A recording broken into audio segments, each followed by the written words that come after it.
بسم اللہ الرحمن الرحیم۔ السلام علیکم۔ امید ہے سب دوست خیریت سے ہوں گے۔ اللہ تعالیٰ آپ کو اپنی حفظ و امان میں رکھے، آمین ثم آمین۔ میں ان تمام دوستوں کا بےحد مشکور ہوں جو میری ویڈیو کو سنتے ہیں اور مکمل واچ کرتے ہیں۔ اللہ تعالیٰ آپ سب کو جزائے خیر عطا فرمائے، آمین ثم آمین۔ آج کا ہمارا موضوع ہے سفر معراج کے چند اسرار و نکات۔ تحریر ہے سید محمد اکرام الحق قادری مصباحی افیانہ، صدر المرسلین، دارالعلوم محبوب سبحانی۔ معراج کا معنی رسول اللہ صلی اللہ علیہ وسلم کا عالم بیداری میں رات کے ایک مختصر لمحے میں اپنے جسم کے ساتھ آسمانوں تک تشریف لے جانا، پھر اس کے بعد جہاں تک اللہ تعالیٰ نے چاہا آپ صلی اللہ علیہ وسلم کا جانا معراج ہے۔ یہ حق اور احادیث مشہور سے ثابت ہے۔ قرآن مقدس کے بعد معراج پر تشریف لے جانا رسول اللہ صلی اللہ علیہ وسلم کا سب سے بڑا معجزہ ہے۔ رات کے ایک مختصر حصے میں مسجد حرام سے مسجد اقصی تک کا سفر خود قرآن مقدس سے ثابت ہے۔ انکار کرنے والا کافر ہو جائے گا، کیونکہ یہ قطعی زمین سے آسمان تک کی سیر احادیث مشہورہ سے ثابت ہے۔ انکار کرنے والا گمراہ اور مبتدع ہے، اور آسمان سے جنت تک کا یہ عرش تک یا اس سے بھی آگے تک کا سفر اخبار احاد سے ثابت ہے۔ علماء اہل سنت و جماعت فرماتے ہیں کہ معراج کا واقعہ ہجرت سے 1 سال قبل ماہ رجب المرجب کی 27ویں تاریخ کو پیش آیا۔ یہ اکثر علماء محدثین کا مذہب ہے۔ اس بارے میں دیگر مذاہب بھی ہیں۔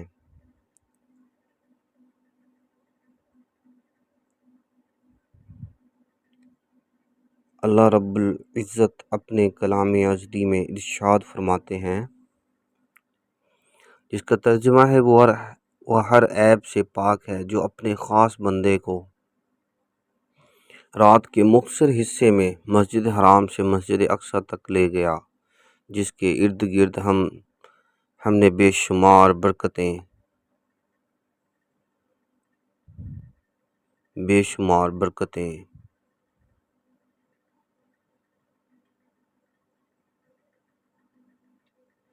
رکھی ہیں، تاہم ہم اپنے اس عبد خاص کو اپنی کچھ نشانیاں دکھائیں۔ بے شک وہی سننے والا وہی دیکھنے والا ہے۔ اس آیت کریمہ میں رب تعالیٰ نے اپنے حبیب صلی اللہ علیہ وسلم کے سفر معراج کو نہایت اختصار و جامعیت کے ساتھ بیان فرمایا ہے۔ ایک سفر نامے میں جتنی چیزوں کا بیان اہم و ضروری ہوتا ہے، وہ سبھی باتیں یہاں مذکور ہیں۔ سفر نامے میں العلوم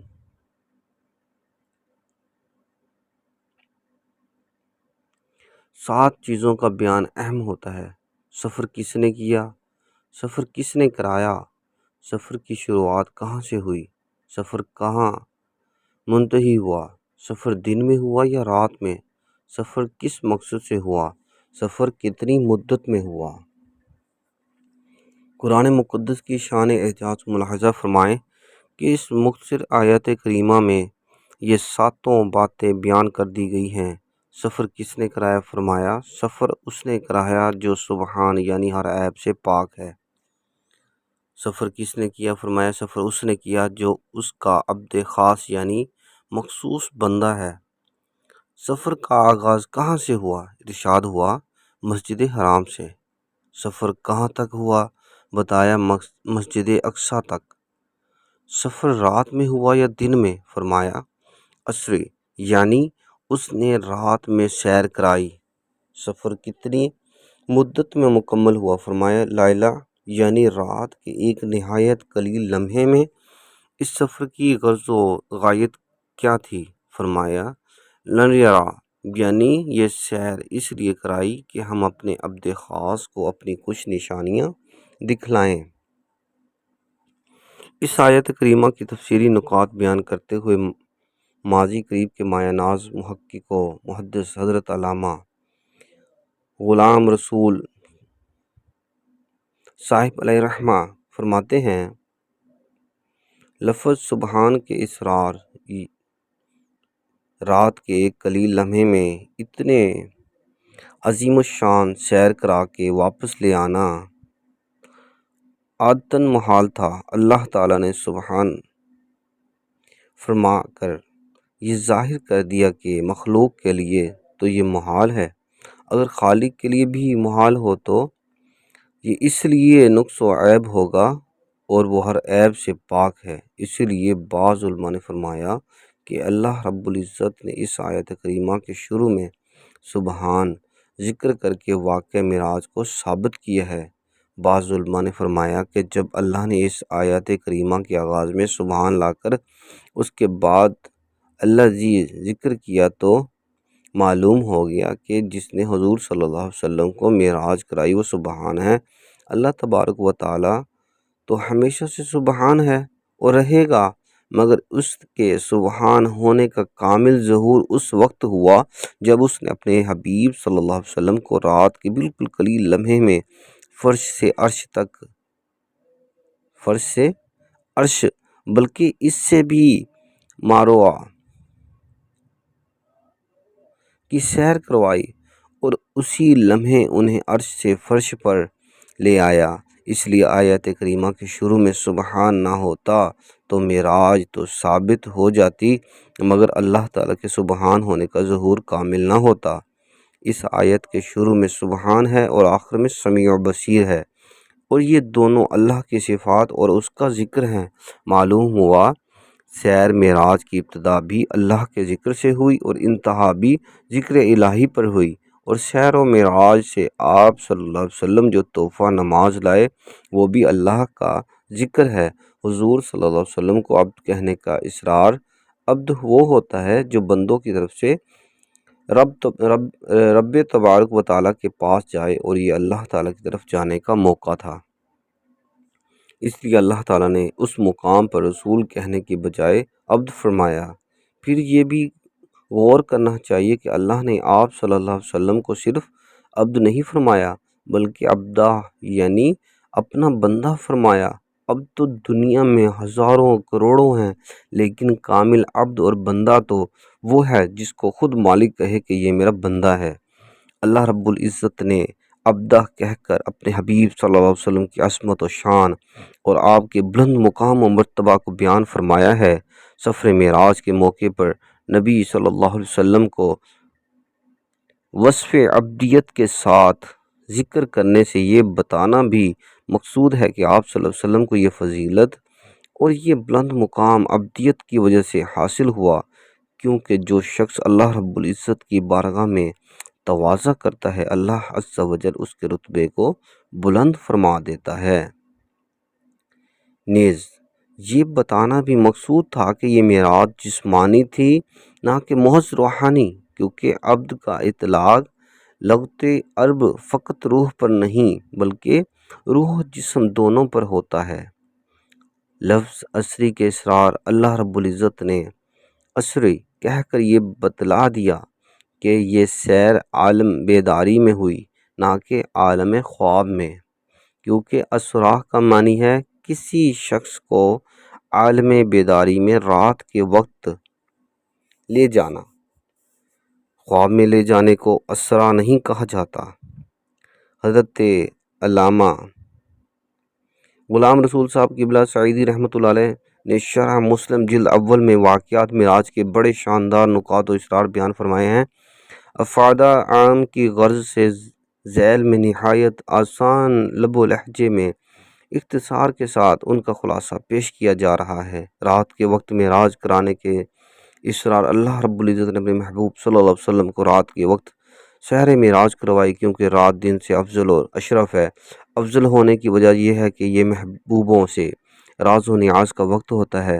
اللہ رب العزت نے بہت سے انبیاء کرام مثلاً حضرت سیدنا ابراہیم، حضرت سیدنا لوط، حضرت سیدنا موسیٰ علیہ السلام کو رات کے وقت مختلف عظمتوں سے نوازا۔ قرآن مقدس کے کئی مقام پر ان کا تذکرہ جمیل ہے۔ ہمارے سرکار حضور احمد مصطفیٰ صلی اللہ علیہ وسلم کو بھی اس نے کئی انعامات رات کے وقت عطا فرمائے۔ انگلی کے اشارے سے چاند کا شق ہونا، جنود کا آپ پر ایمان لانا، مدینہ منورہ کی جانب ہجرت کرنا، غار ثور میں داخل ہونا وغیرہ متعدد واقعات رات میں پیش آئے۔ اللہ رب العزت نے متعدد آیتوں میں رات کو دن میں مقدم فرمایا ہے۔ مہینے کی ابتدا رات سے ہوتی ہے، سبحان اللہ۔ رات کے سیاہی میں آنکھ کی روشنی تیز ہو جاتی ہے۔ رات کی سیاہی میں آنکھ کی روشنی تیز ہو جاتی ہے۔ ہر رات کے لیے دن ضروری ہے، مگر ہر دن کے لیے رات لازم نہیں، کیونکہ روز محشر کے لیے کوئی رات نہیں ہے۔ رات کے وقت دعائیں مقبول ہوتی ہیں اور رب تعالیٰ کی جانب سے بخشش کا پروانہ ملتا ہے۔ لیلۃ القدر ایک رات ہے جو 1000 مہینوں سے افضل ہے۔ رسول اللہ صلی اللہ علیہ وسلم اکثر و بیشتر رات میں سفر کیا کرتے تھے، اور آپ صلی اللہ علیہ وسلم نے رات میں سفر کرنے کی ترغیب بھی دی۔ رات زیادہ عبادت کرنے کا وقت ہے۔ آقا دو عالم صلی اللہ علیہ وسلم راتوں میں اس قدر عبادت کیا کرتے تھے کہ مبارک قدموں میں ورم آ جایا کرتا تھا، یہاں تک کہ رب تعالیٰ نے آپ کو آرام کرنے کا حکم دیا۔ ان تمام وجوہات کے بنا پر اللہ رب العزت نے اپنے محبوب کے سفر معراج کے لیے رات کا انتخاب فرمایا۔ حضرت ام ہانی کے گھر کی چھت پھاڑ کر فرشتوں کے آنے کے اسرار متعدد روایتوں میں ثابت ہیں کہ شب معراج فرشتے حضرت ام ہانی فاختہ بن ابو طالب رضی اللہ تعالیٰ عنہ کے مکان کی چھت پھاڑ کر حضور صلی اللہ علیہ وسلم کے پاس تشریف لائے۔ ایسا اس لیے کیا گیا کہ معراج کا اچانک رونما ہونا اور زیادہ واضح ہو جائے۔ نیز فرشتوں نے خلاف عادت ایک غیر معمولی راستے کا انتخاب کیا تاکہ سب پر واضح ہو جائے کہ یہ سفر معراج بھی غیر معمولی نوعیت کا حامل اور خلاف عادت ہے۔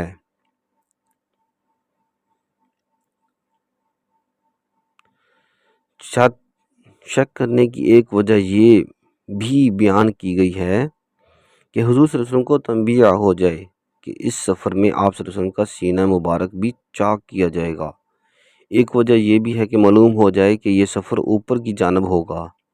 حضور صلی اللہ علیہ وسلم کے مکان اقدس سے سیر و معراج شروع نہ ہونے کے اصرار۔ سفر معراج کا آغاز حضور صلی اللہ علیہ وسلم کے مکان سے نہ ہو کر آپ صلی اللہ علیہ وسلم کی چچیری بہن حضرت ام ہانی رضی اللہ عنہ کے مکان سے ہوا۔ اس کی وجہ یہ ہے کہ آپ صلی اللہ علیہ وسلم کے مکان کو تو پہلے ہی سے فضیلت حاصل تھی۔ جب حضرت ام ہانی کے گھر سے معراج کرائی گئی تو ان کے مکان کو بھی فضیلت حاصل ہو گئی، کیونکہ اب جب بھی معراج کا ذکر ہوگا حضرت ام ہانی کے گھر کا بھی تذکرہ جمیل ہوگا۔ گویا حضرت ام ہانی کو حضور صلی اللہ علیہ وسلم سے سچی محبت اور بے لوث خدمت کا یہ صلہ دیا گیا کہ ان کے ذکر کو حضور صلی اللہ علیہ وسلم کے سفر معراج کے ذکر سے وابستہ کر دیا گیا۔ اب قیامت تک حضرت ام ہانی کا ذکر خیر ہوتا رہے گا، سبحان اللہ۔ ایک وجہ یہ بھی بیان کی گئی کہ نبی صلی اللہ علیہ وسلم کے در دولت میں بغیر اجازت داخل ہونا اور آپ صلی اللہ علیہ وسلم کے حجرے کے پیچھے سے پکارنا جنس قرآنی حرام و ناجائز ہے۔ اللہ رب العزت نے فرمایا یا ایھا الذین آمنوا لا تدخلوا بیوت النبی الا ان یؤذن لکم، سورہ احزاب آیت نمبر 53۔ ترجمہ: اے ایمان والو، نبی صلی اللہ علیہ وسلم کے گھر میں اجازت کے بغیر داخل مت ہو۔ اس آیت کریمہ میں بلا اجازت داخل ہونے کی ممانعت ہے۔ دوسری آیت میں فرمایا ان الذین ینادونک من وراء الحجرات اکثرهم لا یعقلون ولو انہم صبروا حتی تخرج الیہم لکان خیرا لہم، سورہ حجرات آیات نمبر 4 اور 5۔ ترجمہ: اے محبوب، بے شک جو لوگ آپ کو ہجروں کے باہر سے پکارتے ہیں ان میں اکثر نادان و بے وقوف ہیں، اور اگر وہ صبر کرتے یہاں تک کہ آپ خود ان کی جانب باہر تشریف لے آتے تو ضرور ان کے لیے بہتر ہوتا۔ اس آیت کریمہ میں حضور صلی اللہ علیہ وسلم کو ہجروں کے باہر سے پکانے سے منع کیا گیا ہے، چونکہ حضور صلی اللہ علیہ وسلم شب معراج محض خواب تھے۔ آپ صلی اللہ علیہ وسلم اپنے مکان میں ہوتے تو فرشتوں کو دشواریاں پیش آتی، نہ وہ مکان میں داخل ہو پاتے، نہ باہر سے پکار پاتے، اور نہ ہی آپ صلی اللہ علیہ وسلم کو مسجد حرام میں لے جانا ان کے لیے آسان ہوتا۔ اس لیے رب تعالیٰ کی مرضی یہ ہوئی کہ اس رات آپ صلی اللہ علیہ وسلم ام ہانی کے مکان پر سوئیں، تاکہ فرشتے بلا روک ٹوک اچانک آپ کی بارگاہ میں آئیں اور آپ کو مسجد حرام میں لے جائیں اور وہاں سے سفر معراج کا آغاز ہو۔ حضور صلی اللہ علیہ وسلم کا سینہ مبارک چاک کرنے کے اسرار۔ معتبر اور صحیح روایتوں سے ثابت ہے کہ شب معراج حضور صلی اللہ علیہ وسلم کا قلب اطہر چاک کیا گیا، یعنی جبرائیل امین نے آپ صلی اللہ علیہ وسلم کے سینہ اقدس کو چیر کر آپ کا دل نکالا اور اسے غسل دیا۔ اسی کو شق صدر کہا جاتا ہے۔ شق صدر کے واقعات 3 مرتبہ پیش آئے۔ ہمیں اگرچہ ان کی حقیقت کا علم نہیں، مگر ان پر ایمان رکھنا لازم و ضروری ہے، کیونکہ اللہ تعالیٰ کی قدرت سے کچھ بھی بعید نہیں۔ شق صدر پہلی بار اس لیے ہوا تاکہ حضور کے قلب اطہر سے جمے ہوئے خون کو نکالا جا سکے۔ دوسری بار اس لیے ہوا تاکہ آپ کے دل میں پیغام الہی حاصل کرنے کی صلاحیت پیدا کی جا سکے، اور یہ شق صدر کا واقعہ تیسری بار اس لیے پیش آیا تاکہ آپ کے مبارک دل میں معراج کے واقعات، مثلاً عالم برزخ کے عجوبوں، قدرت کی نشانی اور رب تبارک و تعالیٰ کے حسن عاجلہ کے جلووں کو دیکھنے کے لیے استعداد و لیاقت رکھی جا سکے۔ فتح باری جیم 13 میں یہ روایت ہے کہ جب جبریل امین نے آپ کے قلب کو دھویا تو فرمایا، یہ قلب صحیح ہے، اس میں دیکھنے والی 2 آنکھیں اور سننے والے 2 کان ہیں۔ سبحان اللہ۔ شب معراج صلی اللہ علیہ وسلم کے آپ صلی اللہ علیہ وسلم کے قلب اطہر کو آب زمزم سے دھویا گیا اور اس سے ایمان و حکمت سے لبریز کیا گیا۔ معجزہ شق صدر کا یہ پہلو بھی قابل غور ہے کہ آپ صلی اللہ علیہ وسلم کا سینہ پاک چاک کیا گیا، دل باہر نکالا گیا اور اسے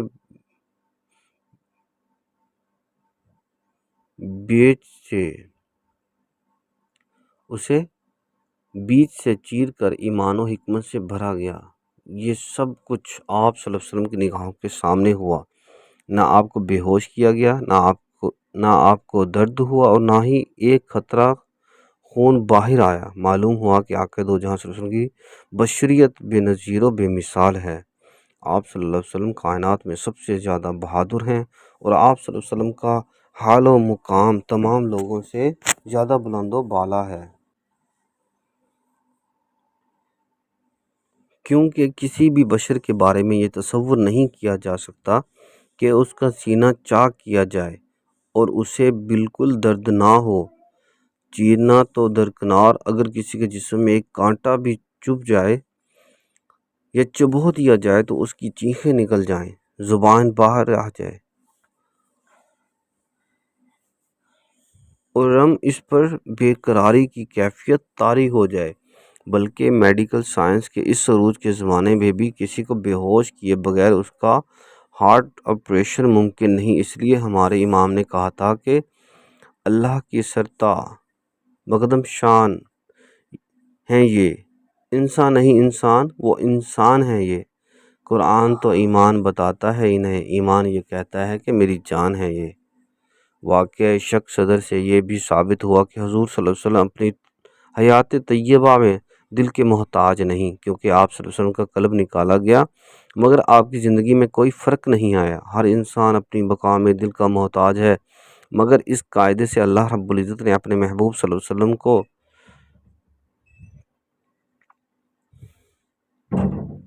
مستثنی رکھا ہے، بلکہ واقعات معراج اور آپ صلی اللہ علیہ وسلم کی سیرت پاک کے دوسرے پہلوؤں پر نظر ڈالی جائے تو معلوم ہوگا کہ حضور سید المرسلین صلی اللہ علیہ وسلم اپنی حیات میں آب و ہوا اور زمان و مکان بلکہ کسی چیز کے محتاج نہیں، جبکہ ہر ذی روح ان چیزوں کی محتاج ہے۔